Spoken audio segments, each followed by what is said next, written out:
Hello दोस्तों, आप लोगों का स्वागत है पगला एनिमे चैनल पे। तो आज हम लोग माय टाइनी सेनपाई के एपिसोड 10 को एक्सप्लेन करेंगे। तो चलिए जानते हैं इस एपिसोड की कहानी को बिना किसी देरी के। एपिसोड की शुरुआत में हम लोग देखते हैं कि सभी लोग कंपनी की 40th एनिवर्सरी पे आए थे। बॉस उन लोगों को बताता है कि हर साल की तरह इस साल भी एक कंपटीशन होगा जो कि नए एम्प्लॉयज के बीच में होता है। शियोरी इस बात को शिनोज़ाकी को अच्छे से समझाती है कि हर साल नए एम्प्लॉयज के बीच में एक कंपटीशन होता है और जो कोई भी उस कंपटीशन को जीतता है और एमवीपी बनता है उसे उस साल काफी ज्यादा रिवॉर्ड मिलते हैं। और पिछली बार का एमवीपी मैनेजर बने थे, लेकिन शिनोज़ाकी को बाकी रुकीज के लिए थोड़ा सा दुख होता है। जिसके बाद बॉस उन लोगों को बताता है कि कंपटीशन इस बात के ऊपर होगा कि कौन सबसे ज्यादा मितारो की मर्चेंडाइज प्रमोट करेगा और जो कोई भी इस कंपटीशन को जीतेगा उसे लग्जरी रिजॉर्ट में एक ट्रिप मिलेगी। ट्रिप का सुन के शिनोज़ाकी के मन के अंदर लड्डू फूटने लगते हैं कि वो शियोरी को फिर से स्विम सूट में देख सकता है और वो काफी मोटिवेटेड होके कहता है कि वो अपनी पूरी जान लगा देगा इस रिवॉर्ड को जीतने के लिए। बाकी सभी लोग उससे कहते हैं कि हम तुम्हारी मदद करेंगे तुम्हारे बाकी काम को देखने में। और शिनोज़ाकी उन लोगों से कहता है कि मैं अपनी पूरी जान लगा दूंगा तुम सभी लोगों को एक साथ उस रिजॉर्ट में लेके जाने के लिए। फिर हम लोग शिनोज़ाकी और यामागिसी को एक साथ देखते हैं। यामागिसी शिनोज़ाकी से पूछता है कि तुम इतना एक्साइटेड क्यों हो, जिसपे शिनोज़ाकी कहता है कि मुझे सभी की उम्मीदों पे खड़ा उतरना पड़ेगा। और शिनोज़ाकी यामागिसी से पूछता है कि तुम्हारा कोई भी प्लान नहीं है उस रिजॉर्ट में जाने का,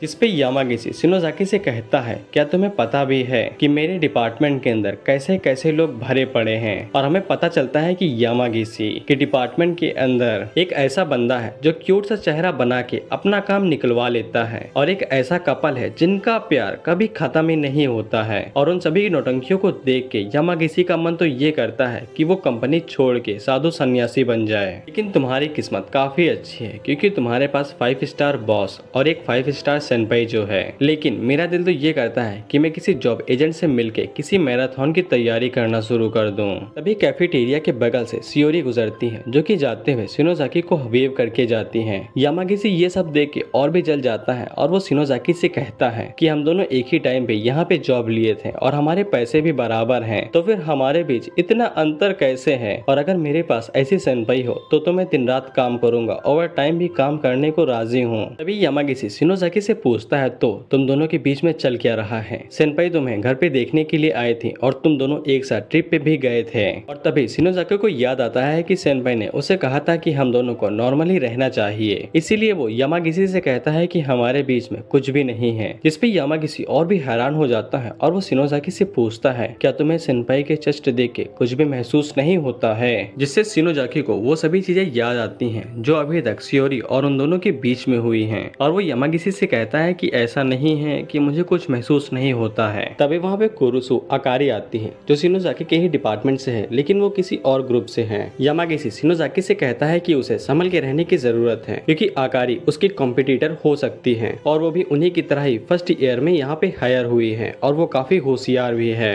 अकारी उन दोनों से ये भी कहती है कि वो दोनों काफी घटिया हैं क्योंकि वो दोनों यहाँ पे सेक्सुअल हैरासमेंट के बारे में बात कर रहे थे। लेकिन यामागिसी उससे कहता है कि ऐसी कोई भी दिक्कत नहीं है क्योंकि ये दोनों पहले से ही कपल हैं। लेकिन अकारी का मानना ये है कि शियोरी अपनी अथॉरिटी का गलत इस्तेमाल कर रही है, जिससे शिनोज़ाकी को गुस्सा आने लगता है। तो यामागिसी उससे कहता है कि इसको मेरे ऊपर छोड़ दो और यामागिसी अकारी से कहता है कि ये दोनों कपल की तरह हैं। लेकिन अकारी को वर्क प्लेस रोमांस के बारे में कुछ भी समझ में नहीं आता है। तो यामागिसी उससे कहता है कि ज्यादातर मैरिड कपल अपने काम की जगह पे ही मिलते हैं, जिससे वो दोनों आपस में लड़ना शुरू कर देते हैं। लेकिन तभी वहाँ पे सेकंड ग्रुप की चीफ तकात्सुकासा शिनोबु आती है और वो अकारी से कहती है कि तुम्हारे लिए ये जगह बिल्कुल भी ठीक नहीं है। और शिनोबु का करिश्मा इतना कमाल का था कि वो दोनों ये देख के काफी शौक हो जाते हैं। इसके बाद शिनोबु शिनोज़ाकी को बताती है कि वो और मैनेजर दोनों एक साथ ही इस कंपनी के अंदर ज्वाइन हुए थे। शिनोबु बताती है कि वो और मैनेजर दोनों फ्रेंडली राइवल्स हुआ करते थे और जब यहाँ पे कंपटीशन शुरू हुआ था तब शिनोबु हार गई थी, इसीलिए उसे काफी बुरा भी लगा था। लेकिन उसे आगे जाके ये पता चला कि उसने जो समय मैनेजर के साथ कंपटीशन में बिताया था उससे उन दोनों को ही फायदा हुआ है और वो दोनों काफी ऊपर तक आ गए थे। और अब जाके शिनोबु को पता चला है कि उसे मैनेजर की जरूरत है और शिनोबु ने इसके बारे में बॉस से पहले ही बात कर ली थी। लेकिन बॉस ने कहा था कि अगर अकारी कंपटीशन को जीत जाती है तब वो मैनेजर को उनके ग्रुप में ट्रांसफर कर देंगे। फिर शिनोबु अकारी को लेके वहाँ से जाने लगती है, लेकिन शिनोज़ाकी उसे रोकता है और उससे कहता है कि तुम्हें भले ही मैनेजर की जरूरत हो लेकिन मैं कभी भी मैनेजर को तुम्हारे हवाले नहीं करूंगा। तो शिनोबु उसे कहती है कि दम लगा के कोशिश करना क्योंकि क्योंकि अकारी किसी से भी हारने वाली नहीं है। और तभी वहाँ पे इशियामा आता है और वो काफी एक्साइटेड होके कहता है कि सबॉर्डिनेट्स अपने बॉस के खातिर फाइट करने वाले हैं। और जब शिनोज़ाकी मैनेजर और शियोरी को कंपटीशन के बारे में बताने जाता है तब वो देखता है कि वो दोनों बेफिक्र होके ग्रीन टी पी रहे थे। फिर हम लोग देखते हैं कि मैनेजर अपने पूरे स्कूल को लेके किंडरगार्टन स्कूल गए थे ताकि वो लोग ये पता कर सके कि म्यूतारो के टॉयज के अंदर जो भी कमी है उसे कैसे ठीक किया जाए। लेकिन हमें पता चलता है कि शिनोज़ाकी ने अभी तक मैनेजर वाली बात किसी को नहीं बताई है ताकि वो किसी को परेशान न करे और उन्हें चिंतित न करे। लेकिन जब शिनोकी शियोरी की तरफ देखता है तब तक शियोरी ने सभी बच्चों को बिल्कुल एक मदर की तरह संभाल लिया था। इसीलिए शिनोज़ाकी शियोरी को अपनी वाइफ की फिगर में इमेजिन करने लगता है। लेकिन तभी हायाकावा उससे कहती है कि काम पे ध्यान दो।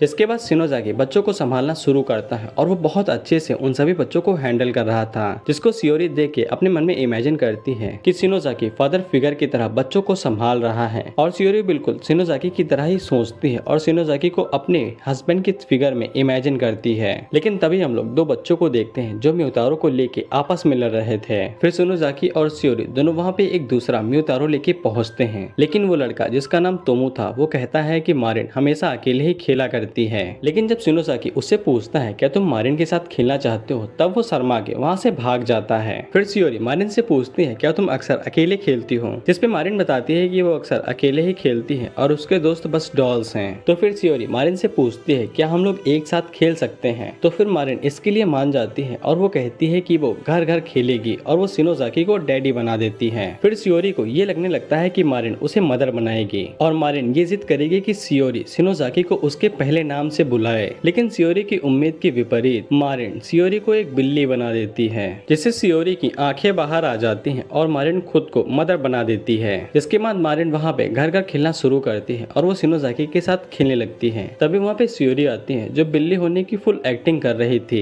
इसके बाद मारिन शियोरी के सर को सहलाते हुए पूछती है क्या तुम्हें भूख लगी है और अगर तुम्हें खाना चाहिए तो तुम्हें डैडी की गोद में बैठना पड़ेगा। जिससे शियोरी काफी घबरा जाती है, लेकिन वो आखिरकार शिनोज़ाकी की गोद के पास बैठ जाती है। लेकिन मारिन उससे कहती है कि तुम्हें अच्छे से बैठना पड़ेगा अगर तुम्हें खाना चाहिए। जिससे शियोरी और भी ज्यादा परेशान होने लगती है और वो आखिर में शिनोज़ाकी की गोद में लेट जाती है। फिर मारिन शिनोज़ाकी से कहती है कि बिल्ली के सर को सहलाओ, जिसपे शिनोज़ाकी शर्माते हुए शियोरी के सर को सहलाने लगता है और शियोरी अपने मन में सोचती है कि बिल्ली बनना इतना भी बुरा नहीं था। जिसके बाद वो तीनों खेलने के लिए बाहर आ जाते हैं और रेत से घर बनाने लगते हैं। और मारिन उन दोनों से कहती है कि कासल के अंदर एक शार्क है, इसीलिए संभल के रहना। लेकिन तभी वहाँ पे तोमो आता है जो कि उस पूरे कासल को बिगाड़ देता है और मारिन से कहता है कि यहाँ पे कोई भी डैडी या मम्मी नहीं है और न ही यहाँ पे कोई शार्क है। इसके बाद शिनोज़ाकी तोमो के पास जाता है और सबको लगता है कि वो हाथ उठाने वाला है। लेकिन वो तोमो से कहता है कि अगर तुम्हें कोई लड़की पसंद है तो तुम्हें उसके साथ अच्छे से बिहेव करना चाहिए। जिसके बाद तोमो भी उन लोगों के साथ खेलने लगता है और वो मारिन से माफी मांगता है और उससे कहता है कि चलो एक साथ इसे फिर से बनाते हैं। जिसके बाद शिनोज़ाकी मारिन से पूछता है तो फिर तोमो क्या बनेगा, जिसपे मारिन कहता है कि तोमो एक शार्क बनेगा क्योंकि शार्क ही है जिससे मारिन नफरत करती है। इससे तोमो का दिल टूट जाता है और वो वहाँ से फिर से भाग जाता है। जिसके बाद उन लोगों का ये कैंप वहीं पे खत्म हो जाता है और वो सभी लोग वापस जा रहे थे। लेकिन हायाकावा की ऐसी की तैसी हो गई थी क्योंकि उसने बच्चों की काफी ज्यादा स्केचेस बनाए थे। फिर शियोरी शिनोज़ाकी से पूछती है क्या वो दोनों ठीक रहेंगे, जिसपे शिनोज़ाकी उसे बताता है कि उन लोगों के वापस आने से पहले उन दोनों ने दोस्ती कर ली थी, इसीलिए वो ठीक होंगे। जिसके बाद शियोरी को तब के बारे में याद आता है जब शिनोज़ाकी ने तोमो से कहा था कि अगर तुम्हें कोई लड़की पसंद है तो तुम्हें उसके साथ अच्छे से पेश आना चाहिए। इससे शियोरी को ये भी याद आता है कि शिनोज़ाकी हमेशा उसके साथ अच्छे से पेश आता है।